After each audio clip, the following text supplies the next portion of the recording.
What happens when a powerful CEO, consumed by ambition, faces the harsh reality of her past mistakes? In this gripping story, Rebecca Sterling, a self-made business titan, has built an empire from the ground up. But at what cost?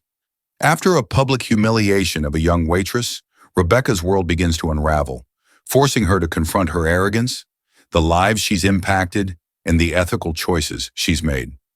Just as she starts to redeem herself, a shocking scandal from her company's past threatens to destroy everything she's worked for. Will Rebecca rise above her mistakes and reclaim her integrity, or will her empire crumble under the weight of her past decisions? Comment below where you're watching from, and let us know what you think Rebecca's ultimate fate will be. Don't forget to subscribe and turn on notifications so you don't miss the twists and turns in this powerful journey of redemption and second chances. Rebecca Sterling stood at the floor-to-ceiling windows of her penthouse office, the skyline of the bustling city stretching endlessly before her. The setting sun bathed the glass towers in a golden hue, casting long shadows over the streets below. She was high above it all, literally and figuratively, a self-made woman who had clawed her way to the top of Sterling Enterprises, a Fortune 500 company that bore her name and reflected her unrelenting ambition. Her reflection in the glass was as polished and flawless as the image she projected to the world. In her tailored navy suit and delicate silver jewelry, she radiated power. At 42, Rebecca was the picture of success, CEO of one of the most prominent real estate conglomerates in the country, the owner of properties that span from luxury hotels to state-of-the-art office buildings. She had outlasted competitors, fended off takeovers, and built an empire from nothing. And yet, as she stared down at the shimmering lights of the city, there was a faint, unfamiliar tug in her chest. Doubt. It was fleeting, barely noticeable, but it was there. In the long, quiet moments after her meetings, when her assistants were gone and the offices around her were empty, doubt would slip in, uninvited, and linger in the edges of her thoughts. She would shake it off. Of course, she had no time for doubts or second-guessing. Yet lately the doubts came more frequently, and she found herself questioning things she hadn't questioned in years. Her phone buzzed, pulling her back to reality. She turned from the window, shaking off the unease that had crept in, and walked back to her desk. The heavy oak desk was spotless, every item neatly arranged, just like her life. No clutter, no distractions. Her assistant Emily had ensured that Rebecca's work environment reflected the same precision and control she expected from herself. Glancing at the message on her phone, Rebecca allowed herself a small smile. It was from Tom Caldwell, the man who ran Caldwell's Bistro, the most exclusive and sought-after restaurant in the city. His confirmation for the evening's dinner had come through, and Rebecca felt a ripple of satisfaction. Tonight was going to be important not just for her, but for the future of Sterling Enterprises. Tom Caldwell was not just a restaurateur. He was a man of influence, deeply connected to the city's elite. His family had been a cornerstone of the community for generations, their dining establishments frequented by politicians, celebrities, and the wealthiest patrons. He was an old-school businessman, someone who valued loyalty, tradition, and reputation above all else. And tonight, Rebecca intended to solidify a partnership with him that would elevate her company to new heights. The deal on the table was a high-profile project. Sterling Enterprises was planning to build a new luxury hotel downtown, and Caldwell's name attached to it as a partner would make the venture an instant success. Rebecca had carefully orchestrated every detail of this partnership, knowing it would ensure her dominance in the market for years to come. But Tom was not an easy man to win over. He valued relationships and trust more than profit margins, and Rebecca knew that tonight's dinner would be her final opportunity to convince him that she was the right partner. "Mrs. Sterling, the car is ready." Emily's voice came from the doorway, gentle but firm. Rebecca nodded, slipping her phone into her bag and giving one last glance at her reflection in the mirror behind her desk. Her blonde hair was pulled into a sleek chignon, her makeup flawless, highlighting the sharp lines of her cheekbones and the cool blue of her eyes. Everything was in place. "Thank you, Emily.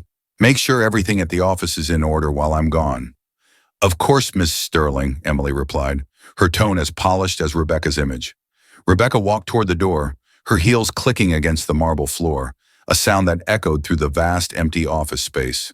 As she passed her assistant, she gave a curt nod of approval. Emily had been with her for 5 years, always efficient, always reliable. Rebecca never considered what went on in Emily's personal life or how she managed to balance the workload Rebecca demanded. The details of her employees' lives weren't her concern.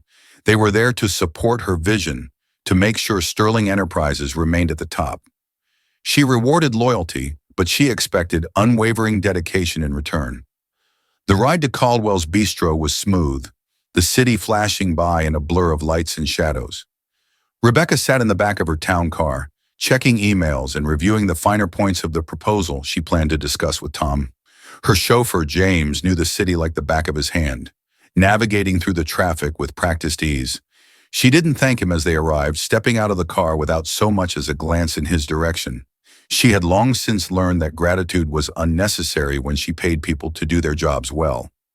Caldwell's Bistro was a sight to behold, a modern masterpiece of architectural elegance with floor-to-ceiling windows, minimalist decor, and soft, warm lighting that bathed the restaurant in an inviting glow. Rebecca strode through the entrance with the same confidence that had taken her from a small-town girl to a corporate titan. "Good evening, Miss Sterling," said Charles, the maitre d', bowing slightly as he greeted her. "It's always a pleasure to have you with us. Your table is ready, as per your request." Rebecca smiled, but there was little warmth behind it. "Thank you, Charles. I'll be dining with Mr. Caldwell and a few guests. Make sure everything is perfect." "Of course, ma'am," he replied, leading her through the restaurant toward the private dining room at the back. The room was just as she had expected. Elegant, with soft lighting that made the polished mahogany table and plush leather chairs shine. A delicate centerpiece of white lilies graced the middle of the table, and the finest china and crystal were set for the evening's meal. It was a display of wealth and refinement, the kind that made people feel important just by sitting there. And that was exactly what Rebecca wanted. Tonight, she needed to remind Tom Caldwell and the other guests that she was someone who could deliver on promises, someone worth trusting. Her guests arrived shortly after, each of them high-profile figures in the city's business world, but none as important as Tom Caldwell, who entered with an air of quiet authority. He was a man in his 60s, with salt and pepper hair and a calm, measured demeanor that belied the power he held in the city's most influential circles. He greeted Rebecca with a polite smile, though there was a hint of wariness in his eyes. "Rebecca," Tom said, extending his hand, "thank you for organizing this dinner." "My pleasure, Tom. I'm looking forward to discussing how we can move forward with the project." They exchanged pleasantries as the other guests settled into their seats, the air filled with the gentle clinking of glasses and murmured conversations. Rebecca made sure to steer the conversation toward light topics at first: business anecdotes, stock market trends, and the upcoming election. She knew how to charm, how to make people feel at ease, but her mind was always calculating, always anticipating the right moment to make her move. As the first course was served, a young waitress approached the table, her steps careful and her posture straight. She wore the standard black and white uniform of the restaurant staff, her name tag reading Jenny Caldwell. Rebecca barely glanced at her as she poured wine into their glasses, too focused on maintaining the flow of conversation with Tom and the other guests. But as Jenny leaned in to refill Rebecca's glass, her hand slipped slightly, causing a small splash of wine to land on the pristine tablecloth. It wasn't much, barely noticeable, but to Rebecca, it was an unacceptable breach of perfection. Rebecca's eyes narrowed, and she set her glass down with a sharp clink. "Excuse me," she said, her voice cold and cutting. "Is this how you're trained here? To spill wine on the table?" Jenny froze, her cheeks flushing with embarrassment. "I'm so sorry, ma'am. I'll clean it up right away." Rebecca waved a dismissive hand. "Just bring us a new cloth, and try not to make any more mistakes." The other guests exchanged glances, some looking uncomfortable, others amused by Rebecca's sharpness. Tom's expression remained neutral, but Rebecca could sense that he had taken note of the exchange. As Jenny hurried away to fetch a new cloth, Rebecca leaned back in her chair, a satisfied smirk playing on her lips. She had no tolerance for incompetence, especially not in an establishment like Caldwell's Bistro, where everything was supposed to be perfect. If Jenny couldn't handle the simple task of pouring wine, she didn't deserve to work there. "Apologies for the interruption," Rebecca said smoothly, turning her attention back to the table. "Now, about the hotel project." What Rebecca didn't know, what she couldn't possibly know, was that tonight would mark the beginning of a downfall she never saw coming. Her world, built so meticulously on power, control, and ambition, was about to unravel in ways she couldn't predict.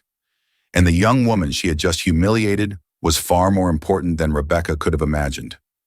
As the evening continued, Rebecca remained blissfully unaware that her fate had already shifted. But soon the tables would turn, and Rebecca would face the consequences of a lifetime of arrogance. Rebecca felt in control, as always. She was an expert at navigating social events like these, managing to make everyone around the table feel important while simultaneously reminding them of her position as a powerhouse in the business world.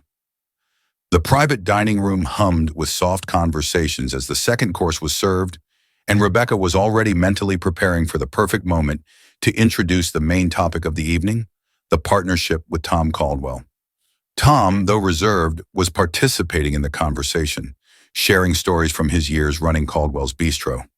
His reputation for being discerning was well earned. He chose his business partners carefully and wasn't someone easily impressed by flashy presentations or hollow promises. He respected legacy, values, and people, traits that Rebecca had learned to mirror in her interactions with him. Rebecca watched the room carefully, her sharp blue eyes scanning each guest's face as they engaged in idle chatter, ensuring everyone felt attended to. It was a delicate balance, making Tom feel like the focal point while keeping the others engaged in just the right way, so no one felt left out.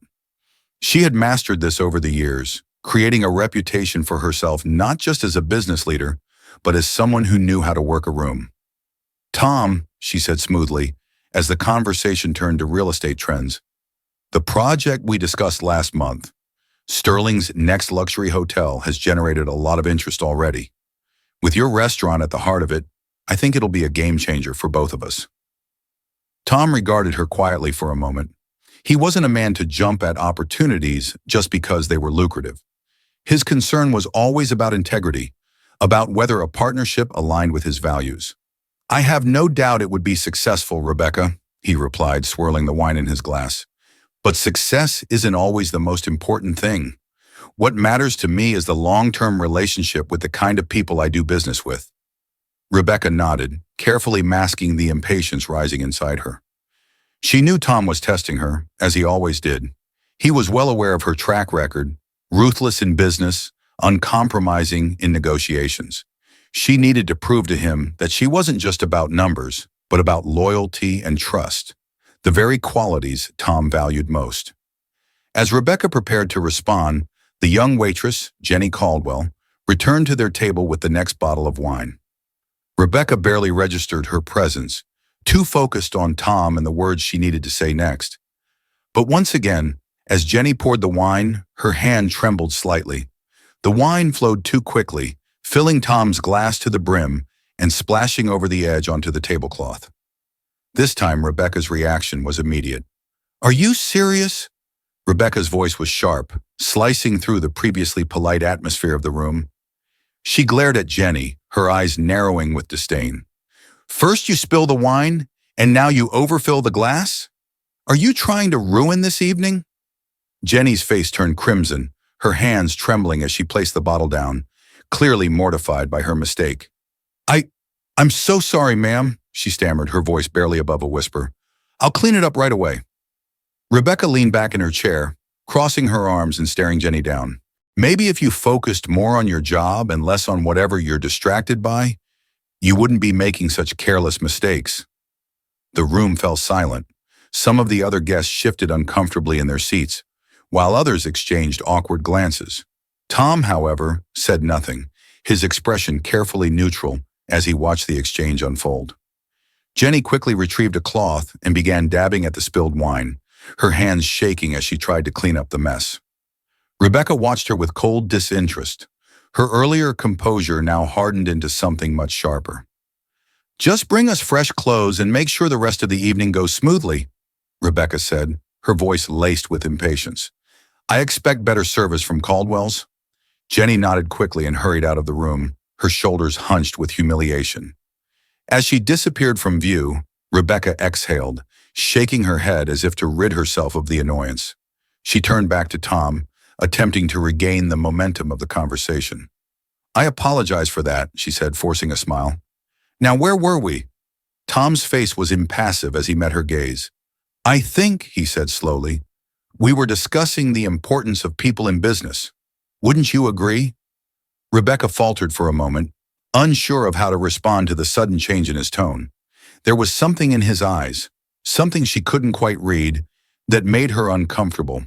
But before she could address it, the moment passed, and Tom turned his attention back to the other guests, leaving Rebecca feeling slightly off balance. The rest of the dinner passed uneventfully, but there was a palpable tension in the air. Rebecca couldn't shake the feeling that something had shifted, though she couldn't quite place it. By the time dessert was served, she was eager for the evening to end, certain that once she and Tom met privately, she could smooth over any concerns he had. Rebecca stood by the coat check, scrolling through her phone as her guests left the restaurant one by one. The dinner had gone well enough, despite the awkward interruption with Jenny, and now it was time for the real discussion to begin. One-on-one with Tom Caldwell. She had always thrived in situations like this, where she could leverage her charm and business acumen to close the deal. Her phone buzzed with a message from David Caldwell, Tom's younger brother and the co-owner of Caldwell's Bistro. He was joining them for a post-dinner drink, and Rebecca had always found David to be more direct than his older brother. Perhaps he could help her nudge Tom toward finalizing the partnership. She looked up just as Tom approached, his coat draped over his arm, and nodded politely. "Ready for a drink?" she asked, flashing him a confident smile. "Actually, Rebecca," Tom said, his voice low, "there's something I need to talk to you about first." Rebecca raised an eyebrow, feeling the slightest ripple of unease. "Of course. What's on your mind?" Before Tom could answer, David arrived, his expression unusually somber. He glanced between Rebecca and Tom, then cleared his throat. "I think we should have this conversation privately, Tom." Rebecca's unease deepened, but she nodded and gestured toward the nearby lounge where they could sit and talk. As they settled into the plush leather chairs, Rebecca prepared herself for the usual back and forth of negotiation. But when Tom spoke, his words were not what she expected. "Rebecca, do you know who Jenny is?" he asked, his tone even but laced with something unspoken. Rebecca blinked, momentarily thrown off by the question. "Jenny?" she repeated, not understanding the point. "The waitress? I assume she works here, obviously. Why?" Tom and David exchanged a glance before Tom sighed, leaning forward slightly. "Jenny is my daughter." Rebecca's entire body went cold, her heart skipping a beat. "What?" she whispered, the shock evident in her voice. "Jenny's been working her way through different parts of the business," Tom continued, his gaze steady. "She insisted on learning every aspect of the restaurant from the kitchen to the front of house. She's not just a waitress, Rebecca. She's being groomed to take over the Caldwell family business." Rebecca's mouth went dry. Her mind raced back to the way she had spoken to Jenny earlier that evening, the harshness in her voice, the disdain in her words. And now, sitting across from Tom, she realized the enormity of her mistake. She hadn't just humiliated a waitress. She had publicly humiliated the daughter of the very man she was trying to impress. I didn't know," Rebecca stammered, feeling her carefully constructed composure begin to crack. "If I had known—" "It shouldn't matter," David interrupted, his voice firm but not unkind. "It shouldn't matter whether she's Tom's daughter or anyone else's. You treated her like she was beneath you." Rebecca felt a sharp pang of guilt in her chest, but she quickly tried to recover. "I was frustrated," she said, her voice faltering. "I didn't mean for it to come out that way. I was just—" Tom raised a hand, silencing her. "Rebecca, I've built my business on more than just profit margins. I value relationships, respect, and trust. And tonight I saw a side of you that makes me question whether this partnership is the right fit." Rebecca's heart plummeted. "Tom, I can fix this," she said quickly, leaning forward in her chair. "Please let me apologize to Jenny. Let me make this right. I don't want one misunderstanding to ruin everything we've been working toward." Tom studied her for a long moment, his expression unreadable. It's not just one misunderstanding, Rebecca.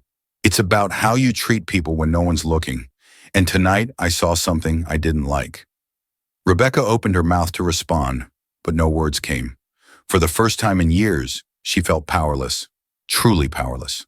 The deal she had spent months working on, the partnership that was supposed to cement her company's dominance, was slipping through her fingers, and there was nothing she could do to stop it.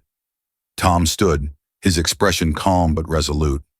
"I'll think about it," he said, giving her one last look before turning to leave. "But for now, I think we need to take a step back." David followed suit, giving Rebecca a sympathetic nod as he left the room. And just like that, they were gone, leaving Rebecca alone in the lounge, the weight of her mistake crashing down on her. The next morning, Rebecca sat in her office, staring blankly at the city skyline. The events of the previous night played over and over in her mind like a nightmare she couldn't escape. Her hands gripped the armrests of her chair, her knuckles white from the pressure. How had everything gone so wrong? How had she let a simple, careless interaction cost her so much? She had called Tom 3 times already, but each call had gone straight to voicemail. She had sent an email, offering her sincerest apologies and asking for a chance to meet and discuss the situation in person, but there had been no response. The silence was deafening. For the first time in her career, Rebecca felt like she was on the edge of losing something she couldn't control. Sterling Enterprises had weathered economic downturns, hostile takeovers, and fierce competition, but never had Rebecca faced a challenge like this. One that stemmed from her own behavior, her own arrogance. Her phone buzzed, breaking her from her thoughts. It was her assistant Emily calling from the front desk.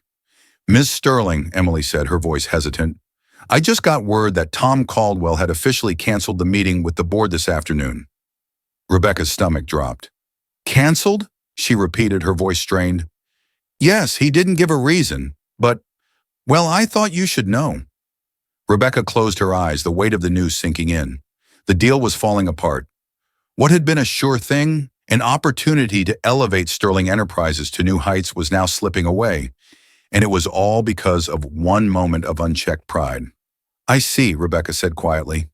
"Thank you, Emily." As she hung up the phone, Rebecca leaned back in her chair, staring up at the ceiling as the reality of the situation pressed down on her. This wasn't just a setback. This was a turning point. And for the first time in years, Rebecca wasn't sure how to fix it. The rest of the day passed in a blur. Rebecca went through the motions of her meetings and phone calls, but her mind was elsewhere, trapped in an endless loop of self-doubt and regret. She couldn't stop thinking about the look on Tom's face when he had told her they needed to take a step back. He had seen something in her, something he didn't like, and now that image of herself was haunting her. That night, Rebecca sat alone in her penthouse apartment, the city lights flickering through the glass windows like distant stars. She had always loved the view from up here, the way the city stretched out before her, vast and endless. It had made her feel powerful, invincible, but tonight it only made her feel small. She walked over to the large bookshelf that lined one wall of her living room and pulled down an old photo album she hadn't looked at in years. As she flipped through the pages, memories from her past washed over her. Pictures of her younger self, bright-eyed and full of ambition, stared back at her. She had been so full of hope back then, so determined to make something of herself.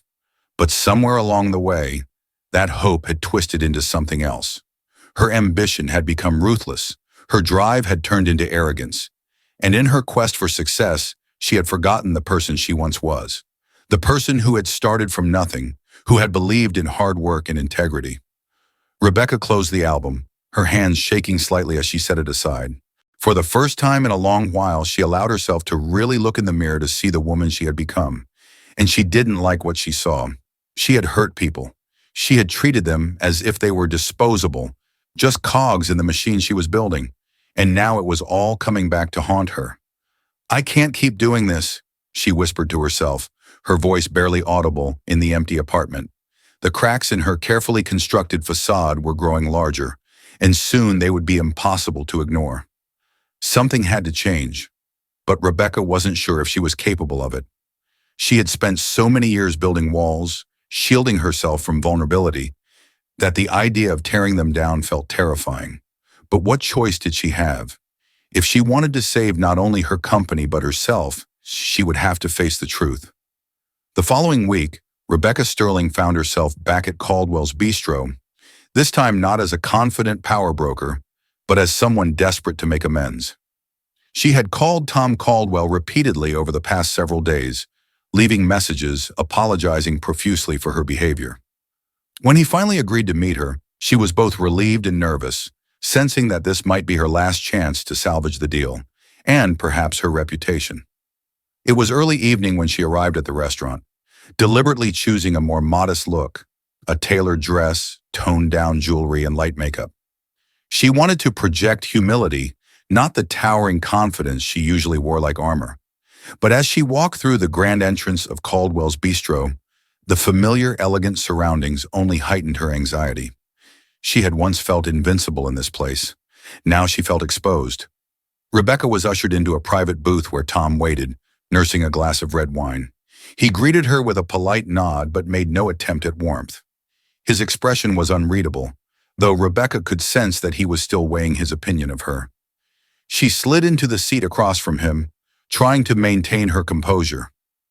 "Thank you for agreeing to meet me, Tom," Rebecca began, her voice softer than usual. "I know I've put you in a difficult position, and I want to start by saying how sorry I am."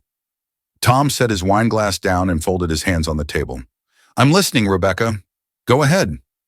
Rebecca swallowed, feeling the weight of his measured tone. She had prepared for this moment, rehearsing her apology over and over again in her head. But now that she was sitting in front of him, the words felt inadequate. "I regret how I treated Jenny that night," Rebecca said, her voice steady but filled with genuine remorse. "I was stressed about the deal, and I let that cloud my judgment. I should never have spoken to her that way, regardless of who she is." "I can see that now." Tom watched her carefully, his face betraying nothing. "I don't expect you to forgive me right away," Rebecca continued, "but I hope you'll give me the opportunity to prove that I'm not the person you saw that night. I'm committed to making things right, not just for Jenny, but for our partnership. I know what this deal could mean for both of us, and I want to show you that I'm serious about moving forward in a way that honors the values you hold dear." For a moment, Tom remained silent, considering her words. The silence stretched on, making Rebecca's heart race. Finally, he leaned back in his chair, his expression contemplative. "Rebecca, I appreciate your apology," he began slowly. "But this isn't just about that one incident. It's about something deeper, how you approach people, how you treat those around you when you think no one's watching. What I saw that night wasn't just a moment of frustration. It was a reflection of your character." Rebecca's chest tightened. She could feel the deal slipping away. "People like Jenny, people who work hard to make places like this run, they deserve respect," Tom continued, "not because of their family connections or their titles, but because they're human beings. I need to know that if we go into business together, you'll treat everyone involved with that same respect, whether they're serving wine or signing contracts." Rebecca felt a lump form in her throat. She knew that her behavior that night had been more than just a lapse in judgment. It had revealed a side of herself she wasn't proud of, a side that had become too comfortable dismissing those she deemed unimportant. "I understand," Rebecca said quietly. "You're right. I've spent too much time focused on the bottom line and not enough time considering the people behind it. I can't undo what I did, but I promise you, I'm working to change. I don't want to be that person anymore." Tom regarded her for a long moment, his gaze searching. "I want to believe you, Rebecca," he said finally, "but actions speak louder than words. Right now, I'm not convinced that you're ready to be the kind of partner I'm looking for." Rebecca's heart sank. She had feared this outcome but hoped she could somehow change his mind. "That doesn't mean I'm closing the door completely," Tom added, softening his tone slightly. "But before we move forward, I need to see real evidence that you've changed, not just in your business dealings, but in how you treat people." Rebecca nodded, though her disappointment was palpable. "I understand," she said, her voice barely above a whisper. "Thank you for giving me the chance to prove myself. I won't let you down. Tom stood, offering her a brief nod. We'll see. Take care, Rebecca. And with that, he turned and left the restaurant, leaving Rebecca alone in the dimly lit booth. She sat there for a long time, staring at the empty glass in front of her, the weight of his words pressing down on her. She had come so close, only to realize that this wasn't just about securing a deal. It was about confronting the truth of who she had become. The next few weeks were a blur of damage control for Rebecca. Word of her failed meeting with Tom Caldwell spread through the business community faster than she had anticipated, and it wasn't long before whispers of her behavior at Caldwell's Bistro reached other influential figures. The city's elite had always thrived on gossip, and now Rebecca found herself at the center of it. Her board of directors, normally content to let Rebecca run things her way, began to express concern. Mark Turner, a senior member of the board, called an emergency meeting to discuss the future of the company, and Rebecca could feel the ground shifting beneath her feet. As she entered the conference room at Sterling Enterprises, the tension in the air was palpable. Mark sat at the head of the table, his usual genial expression replaced by one of stern focus. The other board members exchanged wary glances, clearly uncomfortable with what was about to be discussed. Rebecca, Mark began, his voice measured but firm, we've heard some troubling things lately, specifically about your dealings with the Caldwell family and the fallout from that partnership. Rebecca forced herself to remain composed, though her insides churned with anxiety. The situation with Tom Caldwell is under control, she replied, her tone calm but tight. I've already apologized and taken steps to address the issue. Mark sighed, leaning back in his chair. It's not just about the Caldwell deal. This incident has raised questions about your leadership style. Questions we can't ignore anymore. Rebecca blinked, caught off guard. My leadership style? What does that have to do with? It has everything to do with it, Mark interrupted, his voice growing firmer. The way you handled that situation, publicly humiliating someone in a high-profile restaurant, reflects poorly on this company. And from what we've been hearing, it's not an isolated incident. Employees here have expressed concerns as well. Rebecca felt the blood drain from her face. What employees?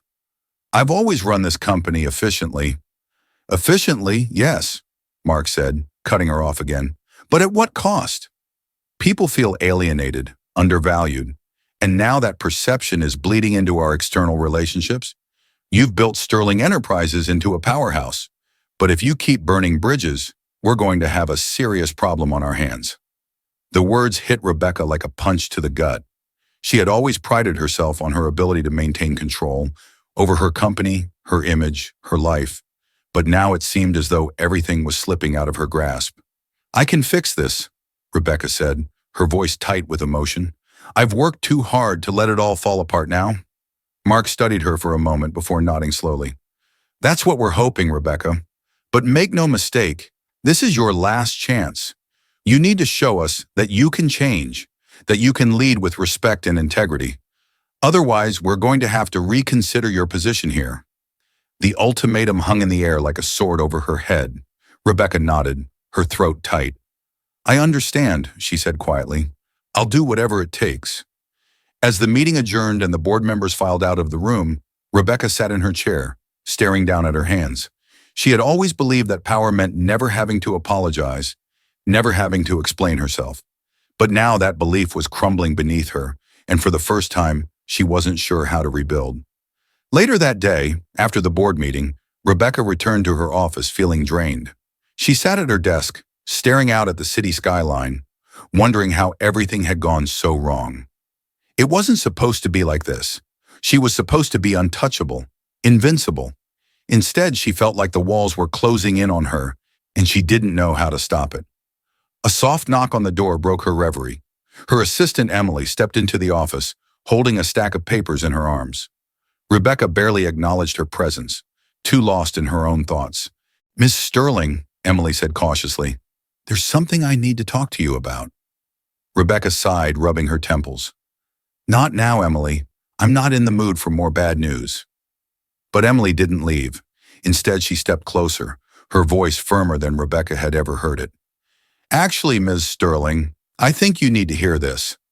Rebecca looked up. surprised by the change in her assistant's tone.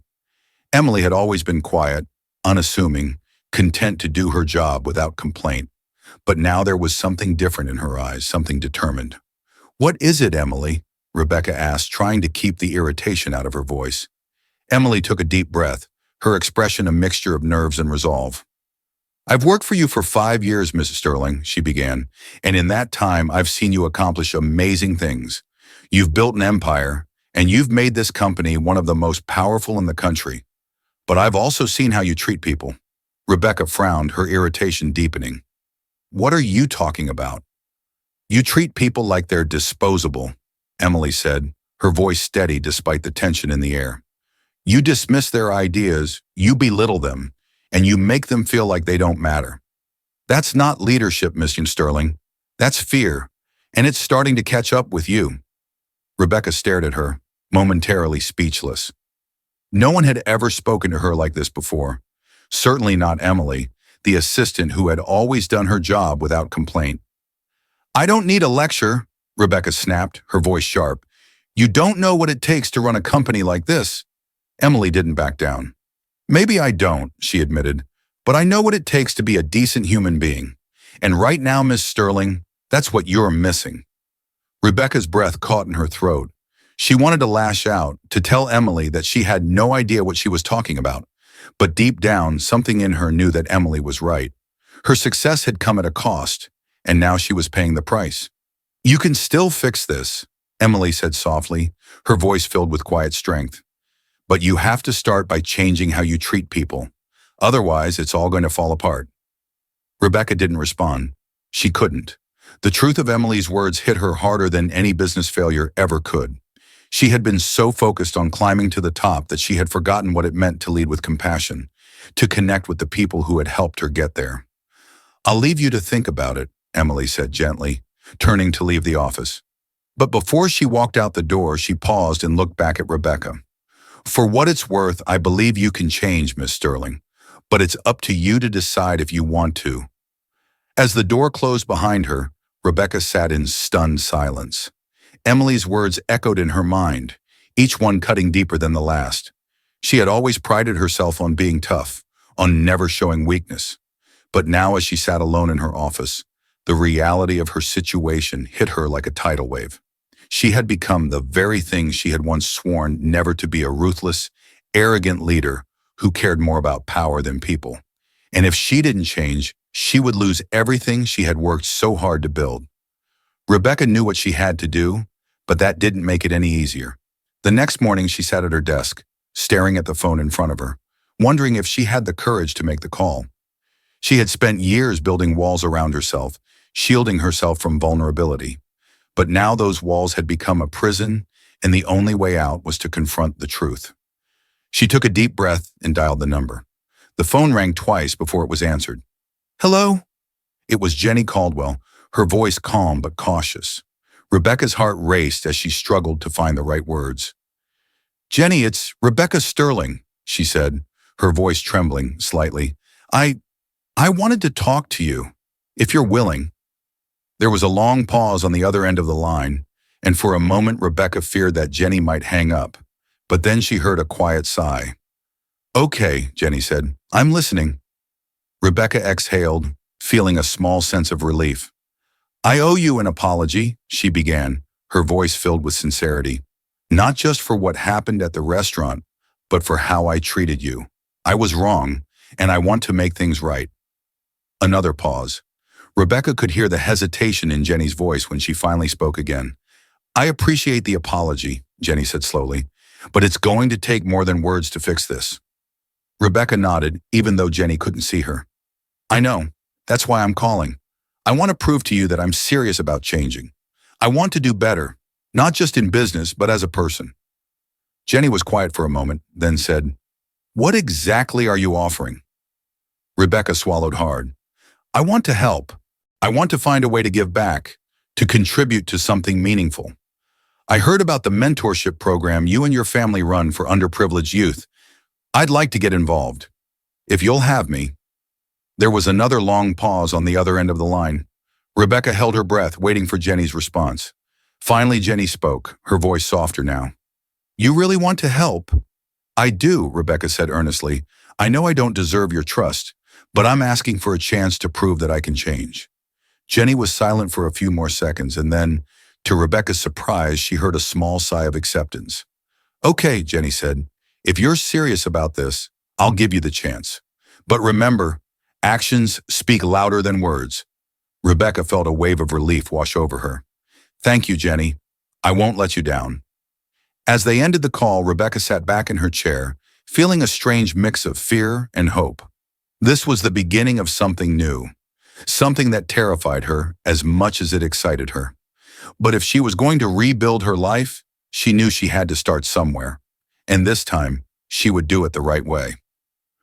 Rebecca Sterling sat in her car outside the Riverside Youth Center, her fingers tapping nervously on the steering wheel. It was a modest building, red brick and ivy-covered, nestled between a public library and a park. This was far from the high-end office towers and luxurious spaces Rebecca was used to, but she knew that what she was about to do was more important than any business deal or corporate meeting.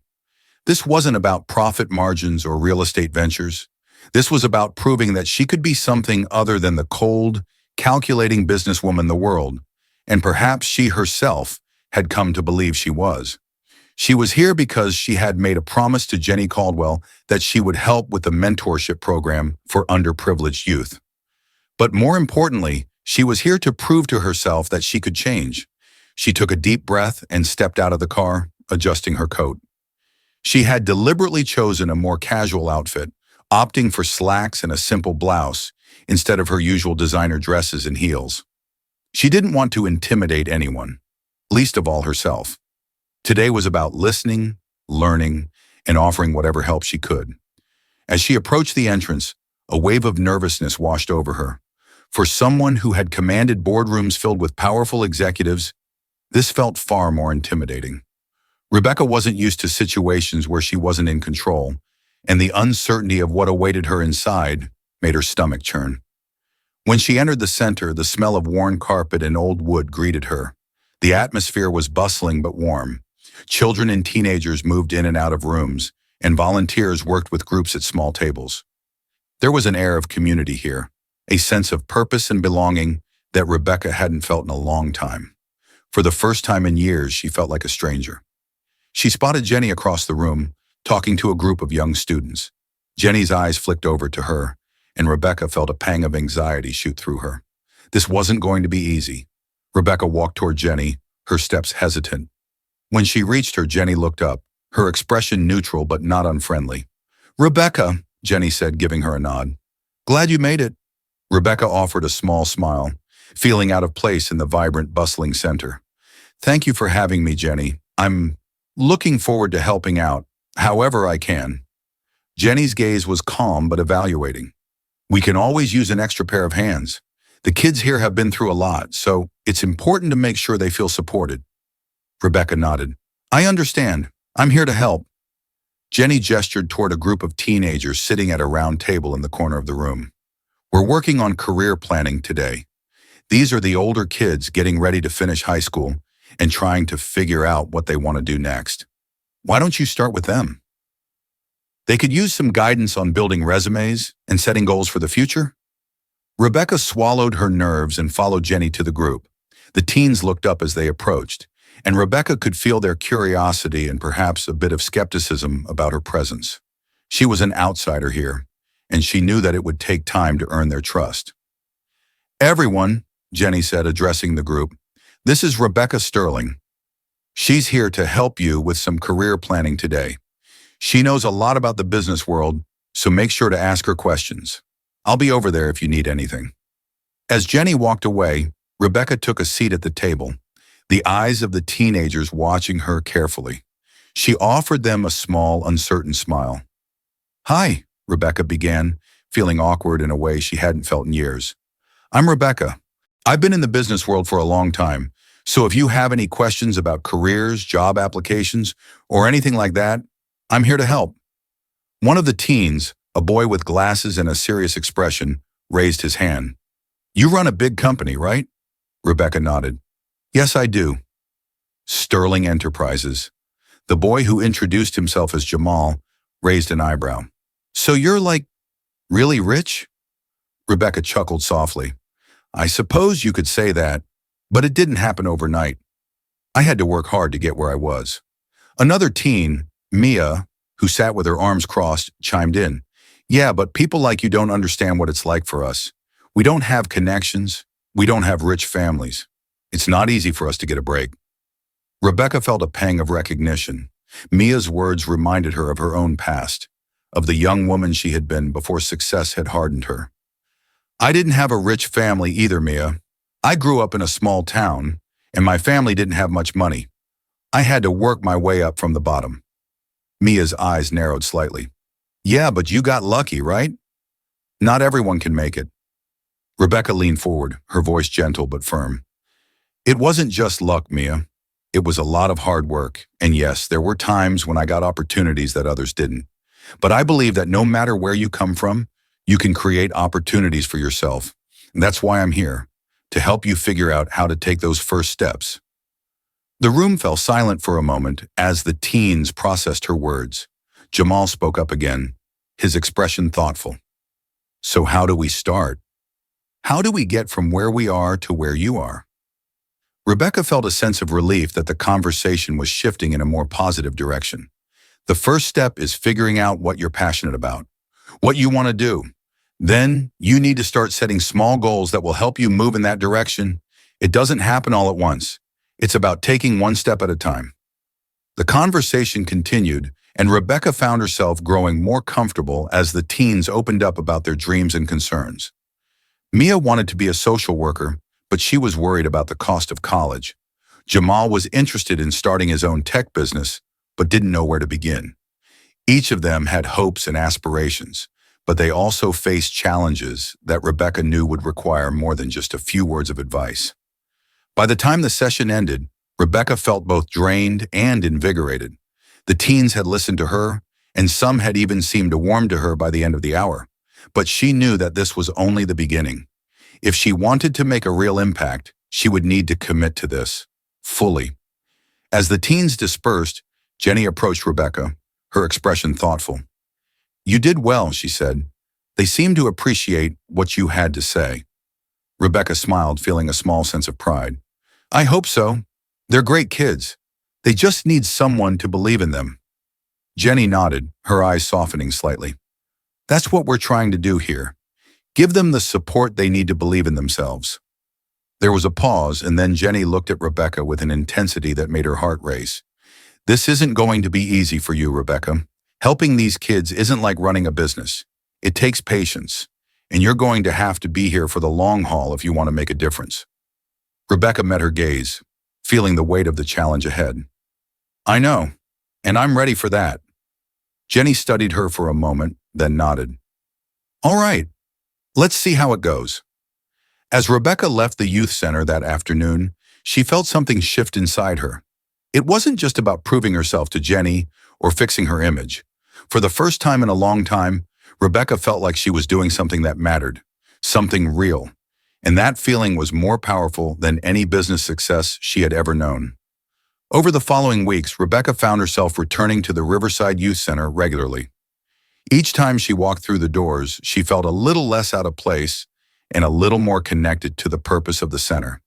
She spent hours with the teens, helping them with everything from career planning to interview skills, but also listening to their stories and learning about their lives. The more time she spent with them, the more she began to realize how much she had in common with these kids, despite the vast differences in their circumstances. Mia, who had been guarded and skeptical during their first meeting, gradually began to open up. She still had a tough exterior, but Rebecca saw glimpses of vulnerability in her, a desire to make something of herself, but a fear that she would never get the chance. One afternoon, after a particularly intense career workshop, Mia approached Rebecca as she was packing up her things. I've been thinking, Mia said, her arms crossed as usual, but her tone less combative. You said you didn't come from money, but you still made it. How did you do it? Like, really? Rebecca paused, surprised by the directness of the question. She set down her bag and turned to face Mia fully. It wasn't easy, she admitted. When I was your age, I didn't know what I wanted to do. but I knew I didn't want to stay where I was. I got a scholarship to college, but even then, I had to work multiple jobs to pay for the rest.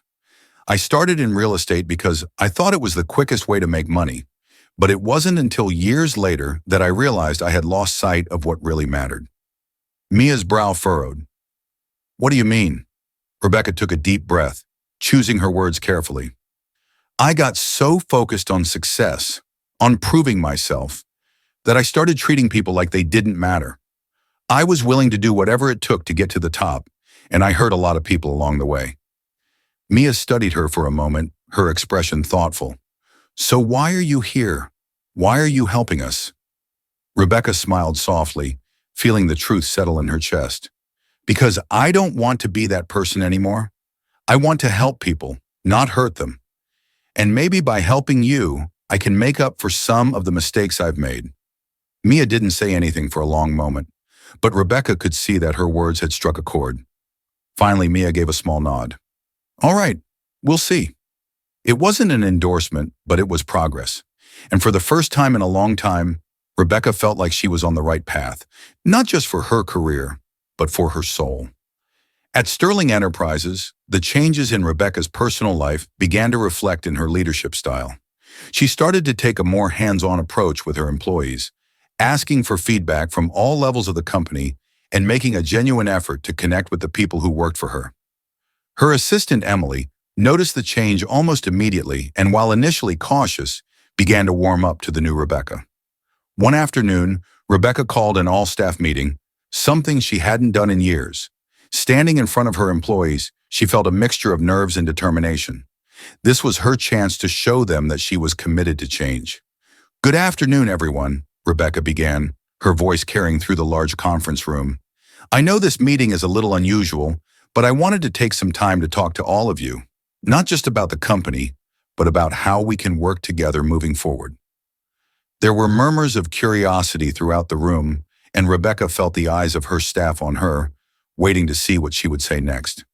In the past, I've made some mistakes, she continued, her tone sincere. I've been so focused on growing this company and staying ahead of the competition that I lost sight of what really matters, our people. I've treated some of you unfairly, and for that, I'm sorry. The murmurs quieted, and Rebecca saw the surprise on her employees' faces. Apologies from CEOs were rare, and she knew this one was long overdue. I'm committed to changing how we do things here at Sterling Enterprises, Rebecca went on. I want to create an environment where everyone feels valued, where every voice is heard. That starts with me. If any of you have concerns or ideas about how we can improve, I'm here to listen. The silence in the room was palpable, and for a moment Rebecca wondered if her words had fallen flat. But then one of her employees, a woman from the marketing department, raised her hand. I appreciate what you're saying, Miss Sterling, the woman said. It means a lot to hear you acknowledge that things haven't always been perfect. I think if you're serious about this, we can really make Sterling Enterprises a place people want to work. Rebecca smiled, feeling a sense of relief. I am serious, and I'm counting on all of you to help me make that happen. As the meeting ended and the employees filed out of the room, Rebecca felt lighter than she had in years. She still had a long way to go, but for the first time, she was beginning to see the possibility of real change, not just for her company, but for herself. A few months into her work at the youth center, Rebecca received a message that both surprised and unnerved her.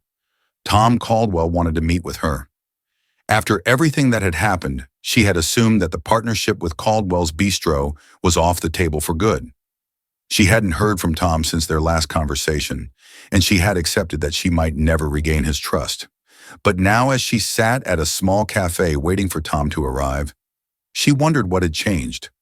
Had he heard about her work at the youth center? Was he giving her another chance?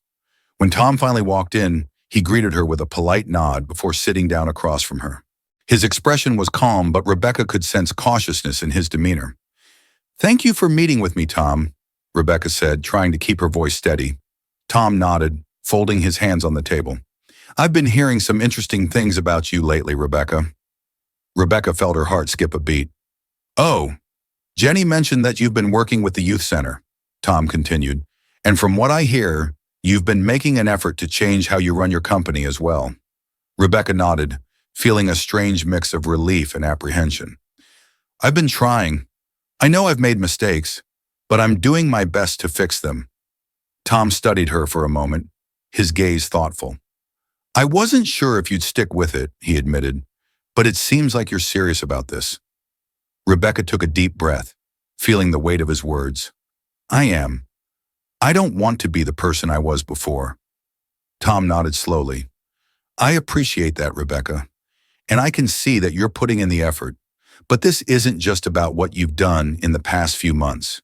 It's about whether or not I can trust you moving forward. Rebecca's chest tightened. I understand. Tom leaned back in his chair, his expression softening slightly. I'm willing to reconsider our partnership, he said, his voice measured. But it's going to be a small project, something low profile, just to see how we work together. If it goes well, we can talk about more in the future. Rebecca felt a wave of relief wash over her. It wasn't the grand partnership she had once envisioned, but it was a start, a second chance. I'd be honored, Tom, she said, her voice filled with gratitude. Thank you. Tom gave her a small nod. We'll see how it goes. As they finished their meeting and Tom left the cafe, Rebecca sat for a moment, letting the reality of what had just happened sink in. She had been given another chance, not just with Tom, but with herself, and this time she wouldn't waste it. The partnership with Caldwell's Bistro was modest, just a small community project to renovate a historic building and turn it into a space for local businesses. But for Rebecca, it was everything. It was a chance to prove that she could work with integrity, that she could lead without arrogance, and that she could rebuild the trust she had once shattered. The project involved collaborating with local contractors, community leaders, and city officials. It wasn't the high-stakes, glamorous deal Rebecca was used to, but she found herself more invested in it than she had been in any project for years. The work was tangible, meaningful, and deeply connected to the community. Tom was cautious in their interactions, but Rebecca could sense that he was warming to her, slowly but surely. They worked together as equals, discussing design plans and budget allocations, and Rebecca made sure to show him and everyone else involved that she was fully committed to the project's success. At the same time, Rebecca's efforts at Sterling Enterprises were beginning to bear fruit. The changes she had implemented were starting to have a noticeable impact on company culture. Employees who had once felt alienated and undervalued were now engaging in open dialogue with their managers. Productivity was up, and there was a renewed sense of loyalty among the staff. But Rebecca knew that her work wasn't done. She still had a long way to go, both personally and professionally. The climb back up from the mistakes she had made wasn't about reclaiming power or status. It was about regaining her sense of self, her integrity, and her ability to connect with others. One afternoon, as Rebecca and Tom stood outside the nearly completed building, admiring the progress, Tom turned to her with a thoughtful expression. You've come a long way, Rebecca, he said, his voice steady. I wasn't sure if you could do it, but you've proven me wrong. Rebecca smiled, feeling a warmth she hadn't felt in years. Thank you, Tom. I've still got a lot to learn, but I'm trying. Tom nodded. That's all anyone can ask for.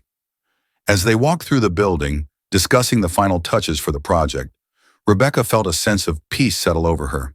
This was what she had been searching for. Not the superficial success she had once chased, but something deeper, more meaningful. And for the first time in a long time, she felt like she was on the right path. Rebecca Sterling's confidence had been building steadily over the months. She had thrown herself into the partnership project with Caldwell's Bistro, helping turn a dilapidated historic building into a thriving community center. Her work at the Riverside Youth Center was equally rewarding, and her efforts at Sterling Enterprises had started to repair the company's strained internal culture.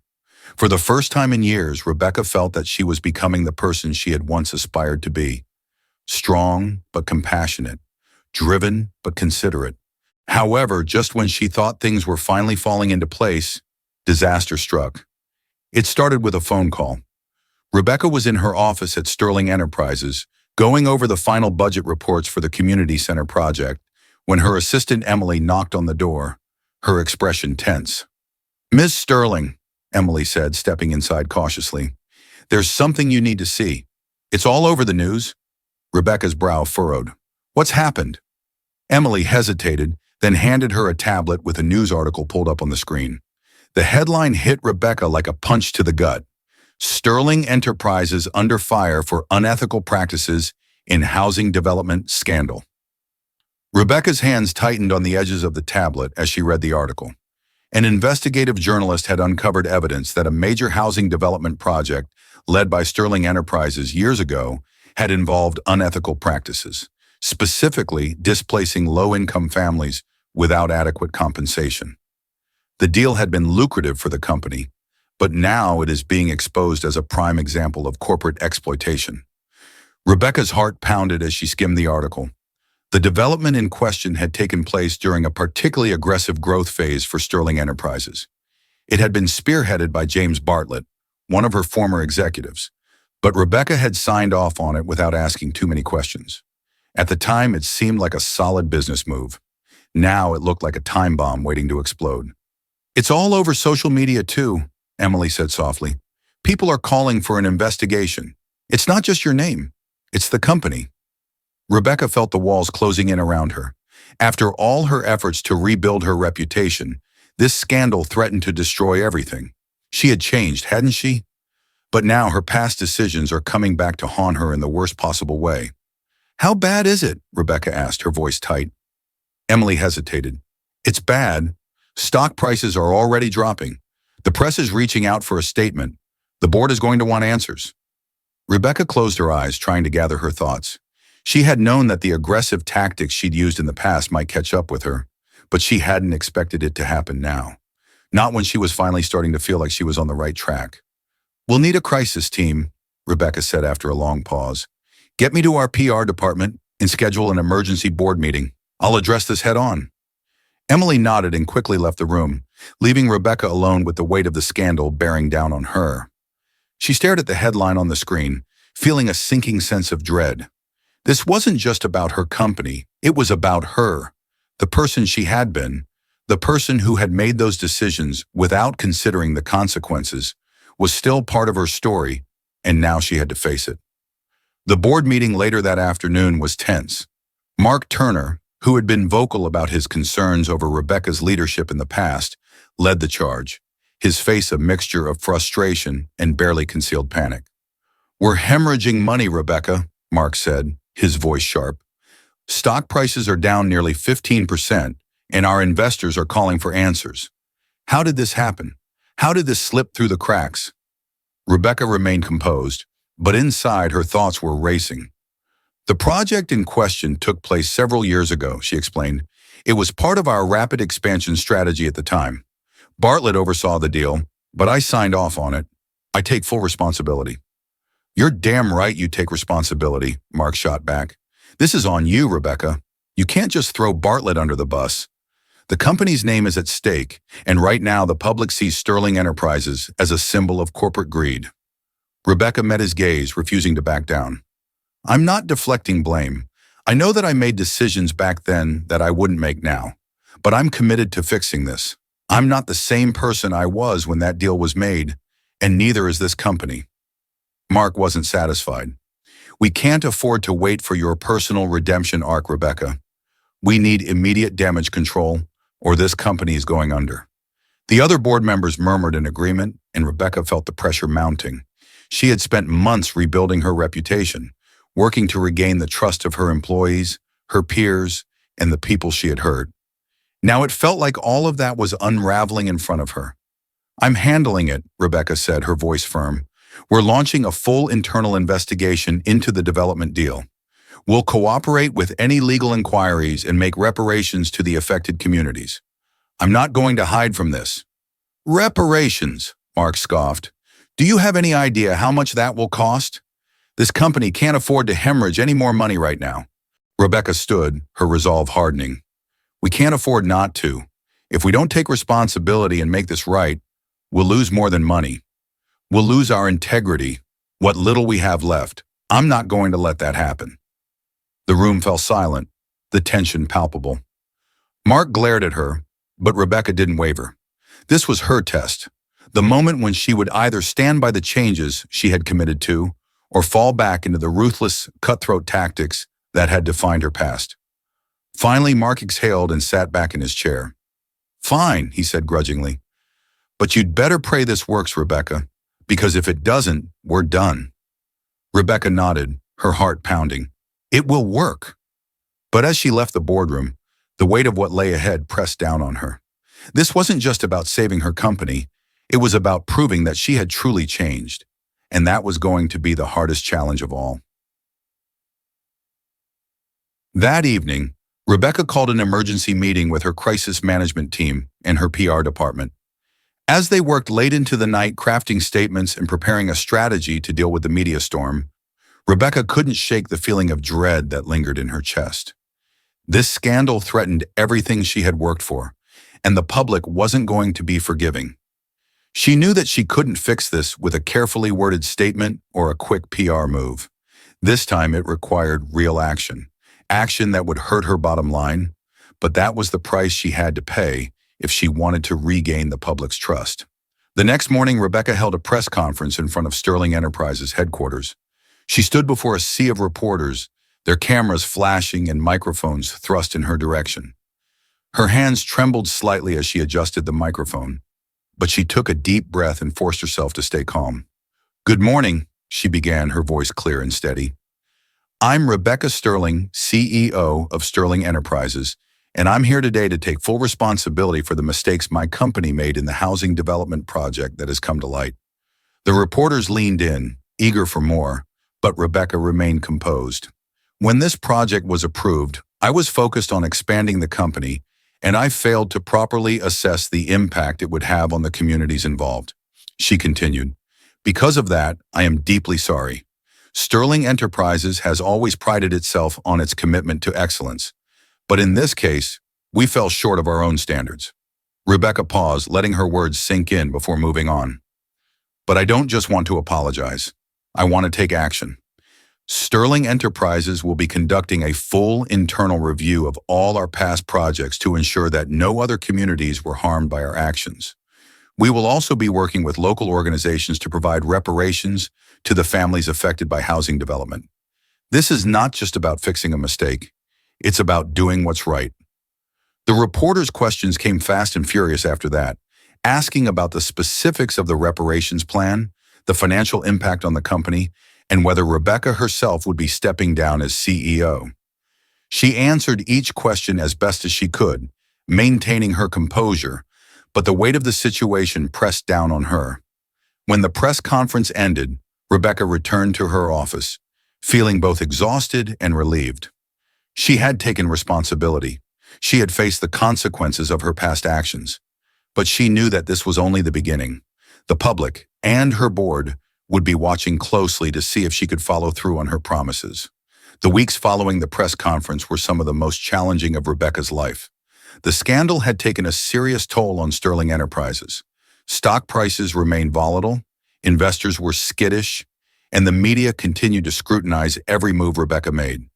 But through it all, she remained steadfast in her commitment to make things right. True to her word, Rebecca spearheaded the internal review of the company's past projects, working closely with legal and ethical compliance teams to ensure that any other missteps were addressed. She met with community leaders and advocacy groups, listening to their concerns and collaborating with them to develop a plan for reparations. It was grueling work, and it wasn't the kind of effort that earned quick public approval.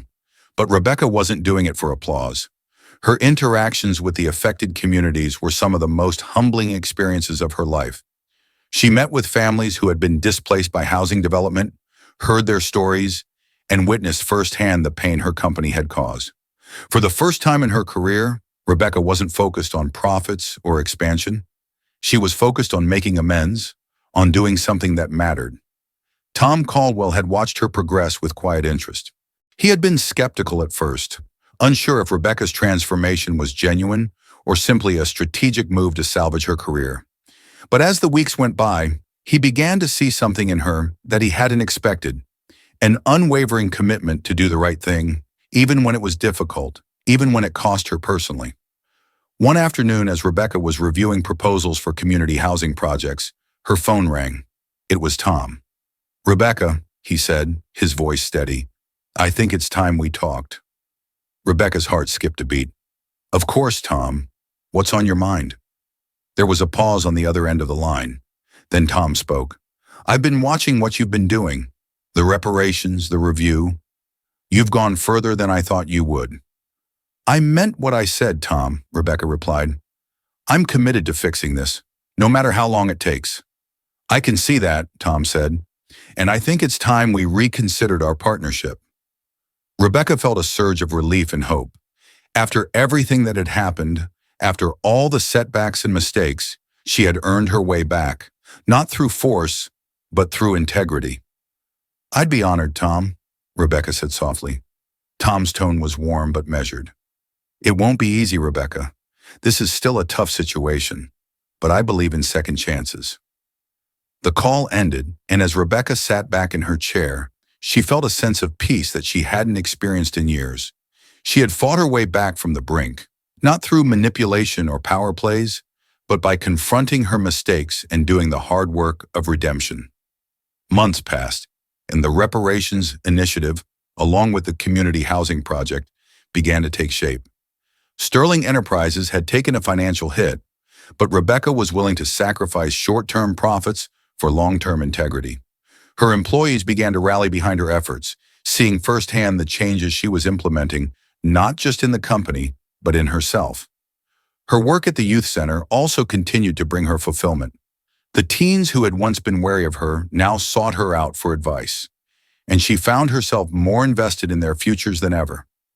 The mentorship program became a personal mission for Rebecca, one that reminded her every day of why she had chosen this new path.